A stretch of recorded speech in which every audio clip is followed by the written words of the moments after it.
That's really Whoa. I bought an electric car last week. Well, I'm leasing it. Dog, like April gets all the nice cars. I have used cars every year. I'm shelling out tons of money to get it to pass inspection. And I was just like, I'm done with this, right? So I'm like, instead of giving the mechanic $4,000 to fix my '08, I'd rather put it down on something new. Poop was like, nah, dog. He's like, I can get you at or under two if you consider an electric vehicle. I'm like, fuck yeah. $200 a month? Yeah, $198. Wow. Absolutely would consider. I didn't even know that was a possibility in today's world. Well, I put four down.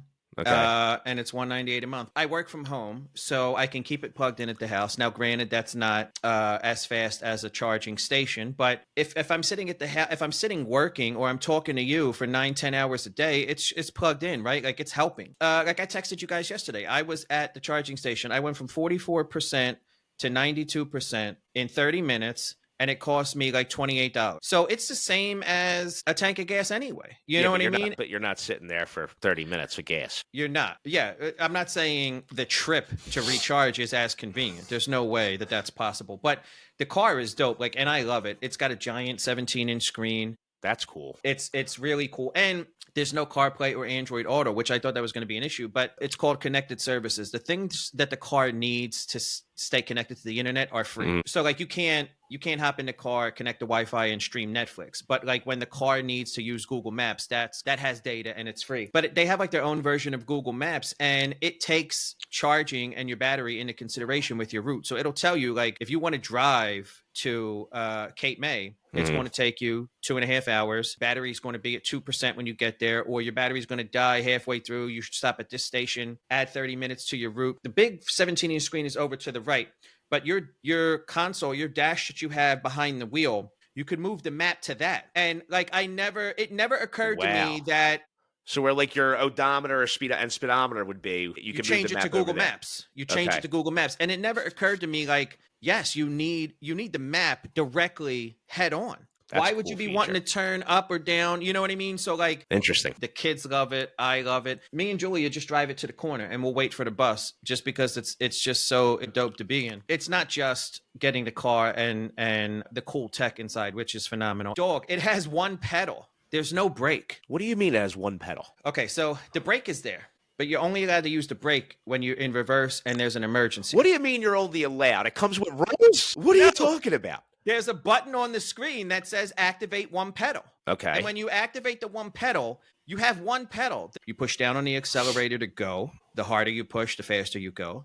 You let up off the accelerator to stop. The faster you stop, the more abrupt your stop is. Dog, Jiggles sold me the car. He's like, you got to take it out for a ride. I didn't know I was going through training. Okay. He's like, let's take it out for a ride while we're waiting. And I'm like, all right, cool. So he throws me the keys. We hop in the car and we bust a right driving around Southwest. And he's like, I have no idea this is happening. In the middle of the ride, he's like, okay, I'm going to activate one pedal now. He's like, stop using the brake. And he hits the button on the screen. I'm like, Jesus Christ. Like, it's so wild. You've been driving the same way for 30 years, sure. 25 some years. So I'm like, he's like, it takes some getting used to. This was last Thursday or 2 Thursdays ago. I'm still not used to it. And it doesn't use the brake. So when you let up off the accelerator, the battery just stops moving the car forward. They estimate you could get 5 to 8 years on a set of brakes because when you let up off the accelerator, you're not pressing the gas. You're not pressing the brake. You know what I mean? That's amazing. It's wild, dog. Like, and it has this thing called auto hold. When you fully let up off the accelerator, it stops the car. Okay. So like when you're stopped at a red light or a stop sign, auto hold kicks in. Your foot's not on the brake or the accelerator. And then the minute you push down on the accelerator, auto hold lets up. Sometimes when I park the car, it's auto hold and I don't even have the car in park. Sometimes I'll get out of the car and it's still in drive because I think it was rolling down the goddamn street. It doesn't move. The minute that you completely let up from the accelerator, auto hold kicks in. That's what it's called. It comes up on the screen. Okay. And it's just like you're in park. The thing dings at me and beeps, throws the emergency brake on because I get out of the car. You have to hit three buttons on the screen to shut the car off. It sounds to me like when you take your foot off the accelerator, right, and auto hold comes on, right? Is that what you're explaining? There's not probably as you let up slowly. You have to be completely off for auto hold. But I'm saying there's probably like some sort of sensor that knows when, like, a safe distance to actually stop the vehicle. There's got to be. No, you're completely stopping the vehicle manually. Auto hold only kicks in when your foot is completely off the accelerator. So, all right, what happens if you get too close to a vehicle and have to come to a sudden stop? That's what I said. So A, the car won't let that happen. There is a sensor. If you run in front of me and I'm gently letting up off the accelerator, but I'm not doing a good enough job, and someone dashes out in front of the car, it'll stop. Like you'll get jerked forward. It'll stop immediately. But that's what I'm saying is emergencies, you can slam on the brake. So you have that. It's just like, when you're taking your driving test and the driver has the brake that comes across the center console and into their feet. Okay. Have you seen that? Yeah. It's the same concept. They can slam on the brake in an emergency if they absolutely have to, and so can you. But under normal circumstances, when you're going forward and you have that one pedal activated, you're not using the brake at all. Wow, that's amazing. It's wild. So, like when I pull into a parking spot, it's very difficult. But that's another thing. They have overhead cameras all over the car. You get a 3D view of the entire vehicle, and you get front and back cameras. So as I'm pulling into a spot, I can see where I'm at. It helps you park. I can see how close I am to the curb and everything. Now, everything Teslas, there's really nothing inside them because everything for the car is on the screen. Your air conditioned, everything. Is the Blazer like that as well? There are physical buttons for air and heat. They have 3 fans underneath the giant screen and 2 on either side. It took me a minute to find the hazard lights. They're where the sunglass case would be, up above where the dome lights are. The temperature and the force of the heat and air are physical buttons, and then the volume. But every physical button has a digital companion. If you go see Dan Staley, Joe Baholsky, and the team down at Chapman Chevrolet in the Southwest Auto Mall, Philadelphia, you can, with a couple thousand down, you can get an electric car for under $200 a month. You arrange the charging station on the app. The best one for me. It's keyless entry, right?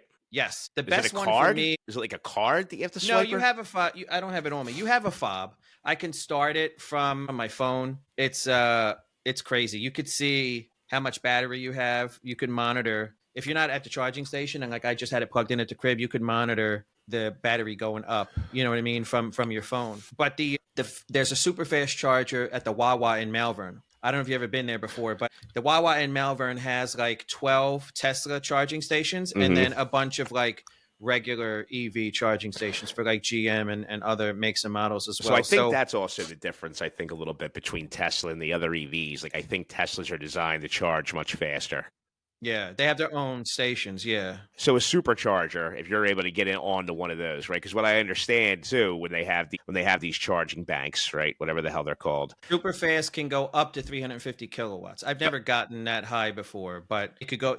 The advertisement is it can go up to that much. Yeah. So when you were charging your car, what was it at? And were you on the supercharger? Was it only at like 50 kilowatts? Was it at 100 kilowatts? 40 to 50 is what I would average at. So I was super fast. Malvern Wawa. It was, I used EVgo is the app and the station that I used. And I was telling you, I went from 44% to 92% in literally a half hour. It was like $28 plus they charge you a convenience fee. And at 40 to 50 kilowatts, I don't know, per minute, per second, whatever I would like to know what the Teslas are. I'm curious. They have like a waiting area for people who are charging in the Wawa. They have peak hours, right? So not only do you have to choose between slow, medium, fast, and super fast charging, and obviously everybody wants to get into the fast charging, but they have peak, off peak, and super off peak. So let's say midnight to 6 a.m. is super off peak. Okay. It'll cost you less to charge during super off peak. And then off peak might be 6 a.m. to noon. I don't know. I'm making it up. I don't know what the hours are. And it'll be a little more expensive per kilowatt or per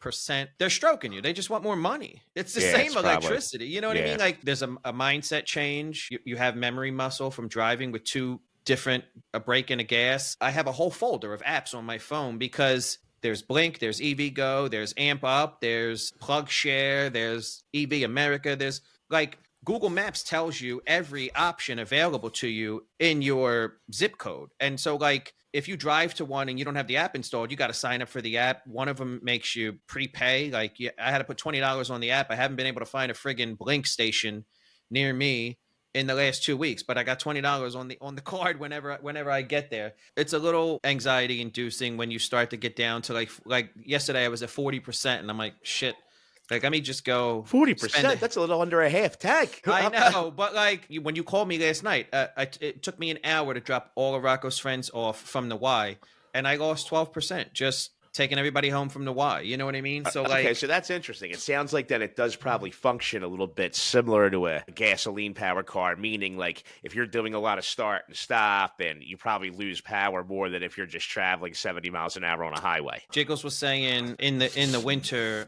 the battery depletes way faster than normal. So I'm not looking forward to next winter, but there were a couple weeks where it was single digits. I hope that doesn't happen again. You know what I mean? But it's a 3-year lease. It's not the end of the world. I'll keep you guys updated with, how it fares in the different weather conditions, different seasons and stuff like that. So